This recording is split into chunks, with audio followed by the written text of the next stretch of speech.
All right, we are in Ho Chi Minh City.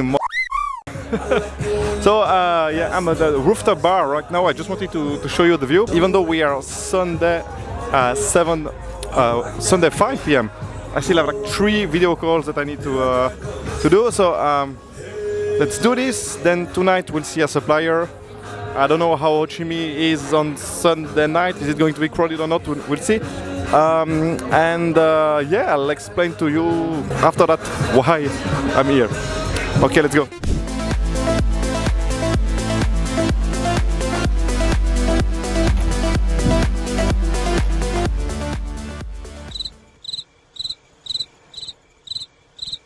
But you know, man, I think he's taking massive risk, man, because he's not edge. You know? I don't believe he's edge. You know?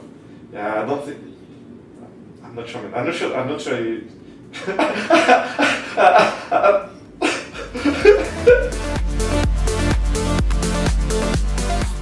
Yeah, it sucks, man. The connection is not great, and I was supposed to have a call with the Neo Phoenicia group, so I will have to postpone this call. I hate doing that, man. I hate doing that.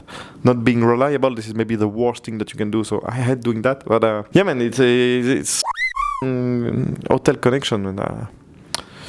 Yeah, so I hate that.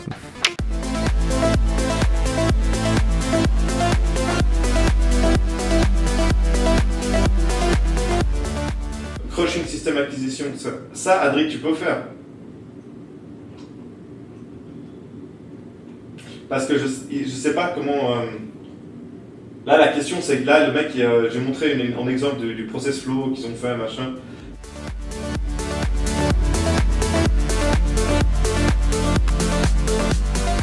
Alright, so the calls are finished. I'm ready again to go out. We are going to eat with a supplier. We'll see how is Ho Chi Minh at night. And then tomorrow morning we are going to take the plane again to our final destination. You'll see, you'll love it. Let's go.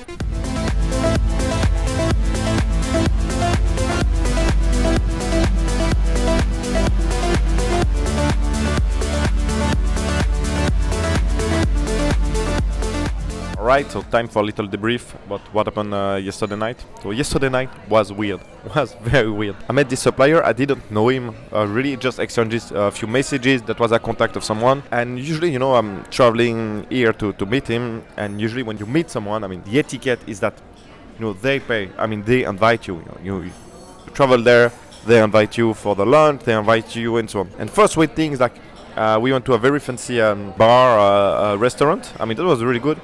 But then I felt that the guy wanted me to pay. That was weird. So, okay, alright, I pay.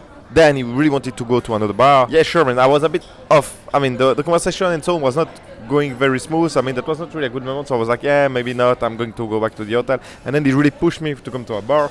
Then we go to a bar. Obviously, it's a bar with a girl that you pay. I'm like, okay, cool. Yeah, I don't want to. So, yeah, I mean, this is not the type of atmosphere that, you know, I really enjoy. And yeah, again, the guy wanted me to pay for the drink and so on. That was so weird. Yeah, so I don't know. I think this meeting was a miss. I really don't understand the guy. Anyway, so now what is the plan for today? Today we take the plane again to go to a little city in the center of Vietnam to inspect a coffee processing plant. And if you've been following me, you know that I always say that if you are small commodity traders, like me, like the company that I have, it's a very bad idea to trade quoted product. You need to find niche product, and you must know that coffee is quoted. So Damien, what is going on? Why do you go meet a coffee supplier and it's obviously a quoted product? So why do you do that? Let me explain.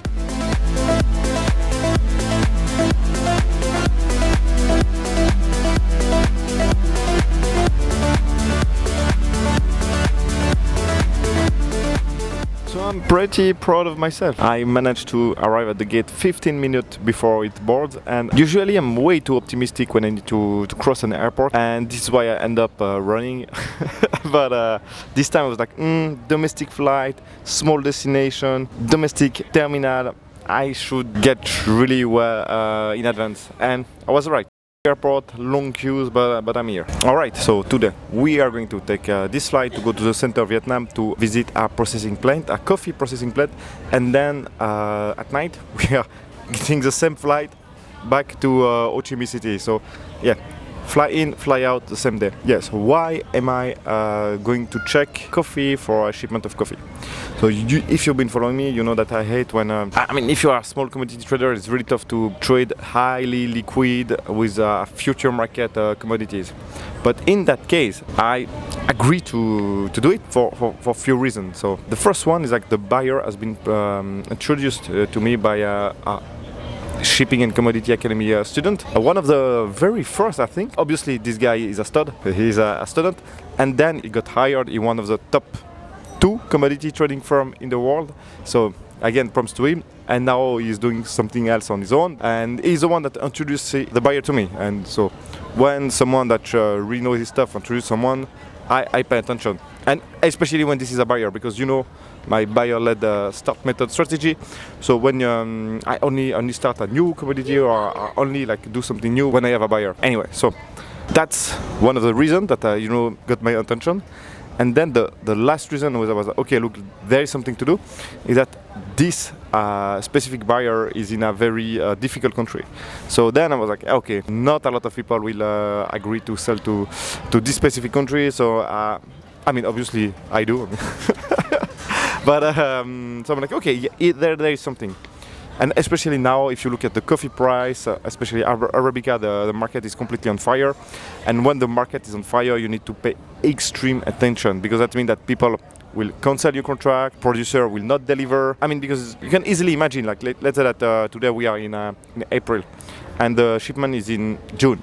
In June, let's say that price start to carry on skyrocketing, and then is like 30, 40, 50% higher than today. If the seller doesn't really know you, he's like, okay, you are a small guy out of whatever country, I don't care, man, I will not deliver, or I will postpone the delivery until the price goes back. So that happened quite often. And the same on the other side. So if right now, let's say that we book the contract today, and then in 2 months at the time of the shipment, prices like completely decreased, then the buyer is going to say, you know what, I don't know, I don't really want to take this lot. And even if the guy, like, let's say they do like 15% prepayment, but then the price decreased 25%. For them, it's still a win not to take from you. So you need to pay extreme attention when the market is also in a hot and volatile situation like this. But anyway, so I'm here. We are going to check this processing plant. I will take you with me. And yeah, and another thing about coffee. I'll tell you the story a little bit later. So it just happened something to me, and I think I must have brain damage or something like that. I was doing the queue like now, to board the plane. And I give my boarding pass to the lady that checked, before you get inside the airplane. And the lady said, no, you cannot go, you cannot board. I'm like, what? What the fuck? She said, you wrong gate. This is gate 5. You go gate 4. So basically, I was doing the queue to go into the wrong plane. Oh my god, am I too tired? Do I need to get my brain checked? I don't know. I don't know.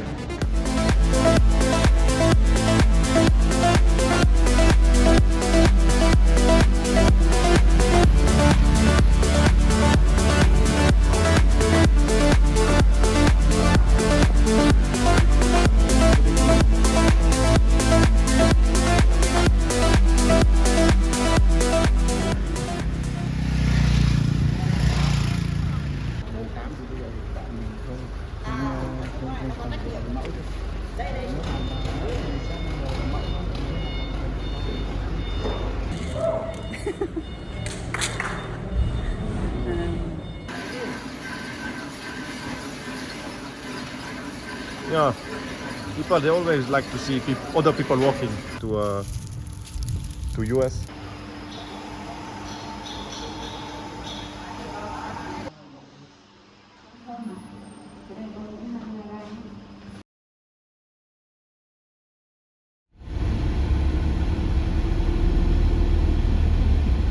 Alright, so I was going to set up the camera to speak about what happened, but this lady here, I don't know if you...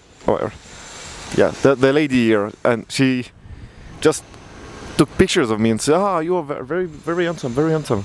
Like, what the f is going on here? So anyway, so I don't know what to think of that. Was it a joke or I don't know. Anyway, so what happened? So I'm back at the airport. So we are going back to Ho Chi Minh. So that was a very packed day, very nice day. So I had the chance to visit everything, all the operation, and then to have a nice lunch with a nice view with the people that run the operation, with a guy that buys from them, that finance them. I mean, I could see everyone, I could see all the steps. That was very informative. And then one thing, like few things that came into my mind. We had the lunch, you know. And I think some people like they wanted to drink beer, but as I already drunk yesterday night, I was like, no, I mean, I'm going to fall asleep if I drink beer. And then they didn't drink because I didn't drink, and they were like kind of sad because of that. So that made me think that you need to follow the crowd. If they want to drink, then drink by all means. And one thing about the business lunch etiquette that I think a lot of people are missing: when you go to a foreign country and you are invited to a lunch or whatever, always say that this is good. Always say that even if it tastes like a piece of you eat it and you say, this is good, because this is what they want to hear. So always say that. Man, I don't know why, man. One day I was in another company and we had a business lunch in another country, and then the guy that was my co-worker at the time, he was like, no, I don't want to eat it. What the man? You always say that this is good and that you enjoy it. That's the rule, all right? Business etiquette. And I know that if you are maybe from Europe, you don't really understand that, because in Europe, the big companies, you know, everyone is dead inside, so you don't do business lunch. But yeah, in all the countries, basically, when you travel to meet suppliers, to meet buyers, I mean, they always invited you, and typically you buy something, you eat something from that country, and then you must say that it is really, really good, and you must eat it. Yeah, so that's for the business etiquette, business lunch etiquette. Other funny things, like, you know, so I was like getting a sample for the coffee and so on, and then they were like, okay, now we need to cup the coffee. You're like, I was like, what? But I'm not going to cup the coffee. I don't know nothing about the coffee. And they were like, yeah, okay, I will show you and so on. And that made me think that, man, and then they explained everything about what is cupping, what is this important and so on.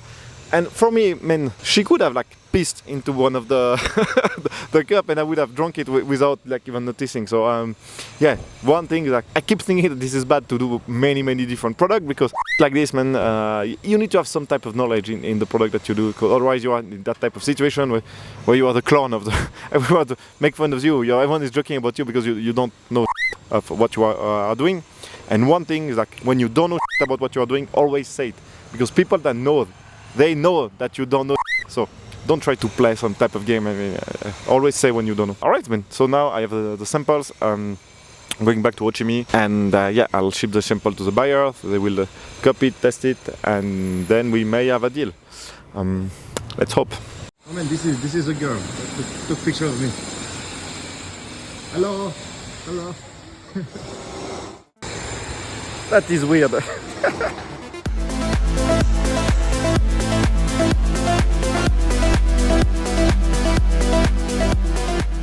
Alright, so I'm in Ho Chi Minh airport waiting for my flight to go back to my base. Yesterday night was quite eventful. I forgot to vlog a little bit, but I was with this Indian dude that had a brother that was in West Africa, in one of the countries in West Africa, and they were like trading between Asia and Africa, and the guy was wild. He was wild. I mean, drinking like a pig. I thought the guy was a German, you know. Usually when you see an Indian, they don't really behave like that. I mean, obviously it's a generalization, but this guy was like yeah, he was wild, you know, wanting me to drink again and so on. I was like, come on, man, no. Yeah, Ho Chi Minh is wild, man. He is wild. I did not expect that. Anyway, so summary of the trip, good points, bad points. I think the mission is accomplished. I got the samples, I met the supplier, top notch. I mean, I have full confidence in them. We still need to do a little bit of due diligence, but it's more like just vetting purposes. I don't think anything will come up. So that's the very good point. Yeah, man, I think mission accomplished. Now I'm going to send this sample to the customer. They will do the cupping, testing, and then I'm pretty sure it's going to be alright. And then we'll do the first couple of containers of Arabica. So let's see. Maybe I will have to fly to the customer actually, just to make sure that yeah, everything is settled. But man, I've been playing a lot, so I'd rather not, but I think I will have to actually. Alright, that's it. Then what else? Yeah, the scam thing. So I've got like something in my book. I will show you. I'll finish with a very common label coffee scam. I drew something like to explain. So wait. All right. So the scam is a little bit like this. So there's like here certified. Let's say it's certified coffee. All right. So you have like I don't know, the big certifier like USDA organic, fair trade, rainforest, all that stuff. And obviously it costs a lot of money to do those certifications, so a lot of small farmers, they can do that. So here is this parcel is certified. So basically what is going to happen is one exporter is going to buy, let's say, 1,000 metric ton of this coffee, then he's going to buy the same coffee. All right, the exact same coffee. It works also the same with cocoa, but anyway. So the 1,000 metric ton. So you have right now 2,000 metric ton in his warehouse. But what he's going to do is he's going to use the same paperwork. This is a paperwork, okay, blah blah blah, certification, paperwork, blah blah blah. He's going to use this paperwork 2 times. So he's basically going to sell 2 metric ton of labelized coffee at a premium. Even though 1,000 metric ton is coming from that plant and 1,000 metric ton is coming from that plant. So he's going to pocket the premium. I mean, this type of scam is very well known. I mean, the coffee industry, they don't really give a shit and so on. But it works with any type of certification, the same model that I've shown you. It's more or less developed, but that's the same idea. Like you pocket the premium for something which is not premium. And this is also the irony with all those certification model and so on, the really the poor farmer, small house holder, how do you say? I don't know. All those poor guys, you know, they don't have the money to get certified, so they get double because they sell the product below the price, even though they do everything right. All right, so my flight is boarding, man. So I think that's it. Again, let me know if you like those type of vlog. Yeah. Ciao.